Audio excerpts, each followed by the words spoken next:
Today our subject is self-expression through language. In other words, writing. Welcome to W131. We are going to be doing these every Friday where we talk and discuss, explore the unknown, man, and figure out how things really work in writing. Here we go. There are a lot of different things people think about when they talk about writing or the act of writing or how one writes. And one of them movies get wrong all the time, particularly in Walk the Line.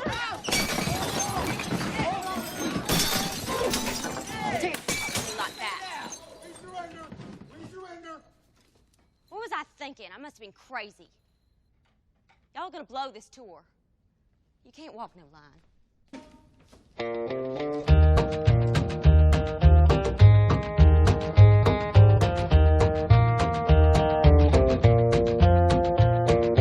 Or that Queen movie. Oh, and then there's the operatic section.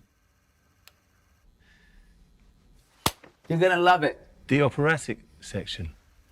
I know, it sounds crazy, I love it, Fred. but I don't know, it could be a flop, it could work. I love it. What have we got to lose? There's a guy or gal or whoever, and they're standing or sitting, and they're contemplating the unknown, all these ideas about how they got where they are. And throughout the course of the movie, there ends up being this major scene where they're like, oh yes, let me see here. Something, something, something, the famous line, aha, I've done it. I've created a masterpiece in 7 seconds. Cue montage! Well, that's not how it works. That's not how any of this works. There's a lot of thought that goes into all these ideas. And so we're going to break down how that works by entering into a way of thinking about creativity and writing. Now, what I mean by this is that we are going to examine step by step how it happens, and it happens a little bit like this. When I'm writing a script, I believe in the vomit pass, a thing that you need to get it down and then fix it up.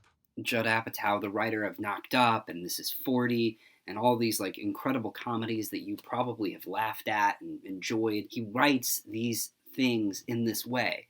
You start off with this motion. You start off with the vomit pass. Now that sounds gross. The vomit pass. What do we mean by the vomit pass? It's very simple, actually.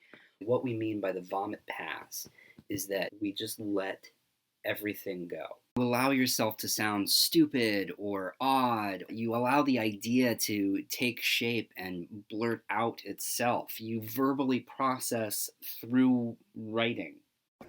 What you just said is one of the most insanely idiotic things I have ever heard. And in this way, you're able to give yourself the opened field to do whatever it is that you want to do, to explore, to question, to present a new idea, to think about something in a new way.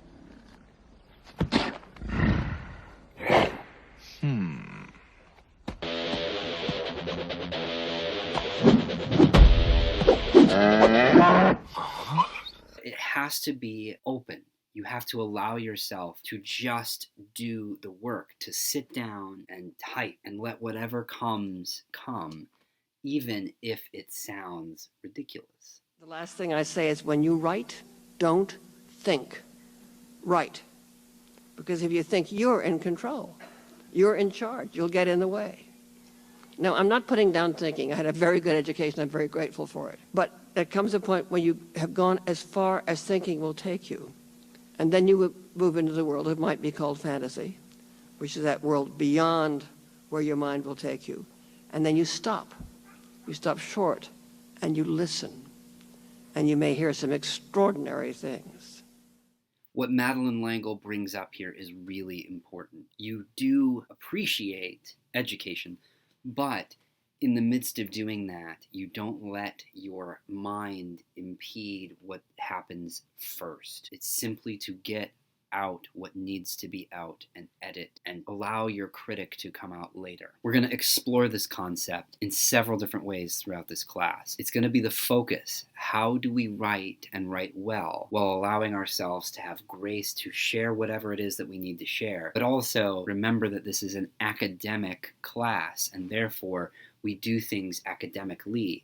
We attempt to process information and share information in a way that is acceptable to academic standards. In part 2, we are going to explore this deeper by examining the open mode and the closed mode. And it's within this idea that we will explore great new ways to approach writing and have the ability to enter into this new semester where we're wanting to be closed off and tell ourselves that, like, within my small little area, everything needs to be perfect and organized and exactly set up how I want it to be. Well, that's not going to happen this semester. It's just the way things are. And so you and I are going to explore this new COVID landscape through the open mode and allow ourselves to learn how to write and process through things. And then once we know things, once we have explored avenues and given ourselves grace and the ability to think and process without judgment, then we can go in and edit. You'll find out in the next video, part 2 of this lecture. Also, this is a go at your own pace, so if you are tired of hearing me 2 minutes in, pause the video, come back to it later. What matters is that you process this information and go through this information at the pace that will help you understand the concept as we're going through. You have Monday through Friday to figure that out, and the weekend. And then it happens all over again. But as we process this together, we'll find new ways to get through this interesting time of hybrid, in-person, online, who knows what happens learning. So thank you for this time to be in your living room or in your car or on your phone or whatever it is that we're engaging with right now. And just know, these take time, and I'm doing them because I think that this is a way that we can process and become better writers together. This is how we're going to do it.